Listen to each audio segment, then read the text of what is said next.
पुण्यातल्या सहकारनगर भागात असलेल्या शिंदे हायस्कूलच्या परिसरात गोळीबार झाला। काल रात्री 10:15च्या सुमाराला हा गोळीबार झाला। एका दुचाकीवरून आलेल्या 4 तरुणांनी एका मेडिकल बाहेर थांबलेल्या व्यक्तीवर पिस्तुलातून 3 गोळ्या झाडल्या। जोगेश बनेकर या जिम ट्रेनरवरती हल्ला करण्यात आला। बनेकर यांच्यावर पुण्यातल्या खासगी रुग्णालयात उपचार सुरू आहेत। सदर यांची प्रकृती स्थिर आहे। पूर्व वैमनस्यातून हा गोळीबार झाला असल्याची प्राथमिक माहिती आहे। जिम ट्रेनर असलेल्या योगेश बनेकर यांच्यावर दुचाकीवरून आलेल्या 4 जणांनी गोळीबार केला।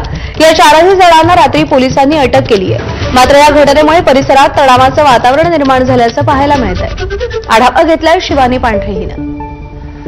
पुण्यात पुन्हा एकदा जुन्या वादातून गोळीबाराची घटना घडली। योगेश बनेकर या जिम ट्रेनरवर 2 ते 3 तरुणांनी थेट दुचाकीवरून येऊन त्यांच्यावर 4 गोळ्या झाडल्याचा काल रात्री 9:30 वाजता हा सगळा प्रकार घडला। मी जिथे उभी आहे ते साधारण इकडनं हे 2 तरुण आले आणि जिम ट्रेनर जे आहे त्याच्यावर दोन नाही तर 4 गोळ्या झाडल्या होत्या आणि या 2 गोळ्या या जिम ट्रेनरला लागल्या आणि त्याच्यानंतर त्यांना जखमी झालेल्या जिम ट्रेनरला लगेच पोलिसांनी रुग्णालयात दाखल करण्यात आलं होतं। रात्री या ठिकाणी मोठं तणावाचं वातावरण निर्माण झालं होतं। आपण जर बघितलं तर हा रस्ता आहे तो तळजाई टेकडीवर जातो आणि जवळ शिंदे महाविद्यालय देखील आहे आणि याच महत्त्वाच्या चौकात जो योगेश बनेकर नावाचा जिम ट्रेनर आहे त्याच्यावर हा हल्ला करण्यात आला।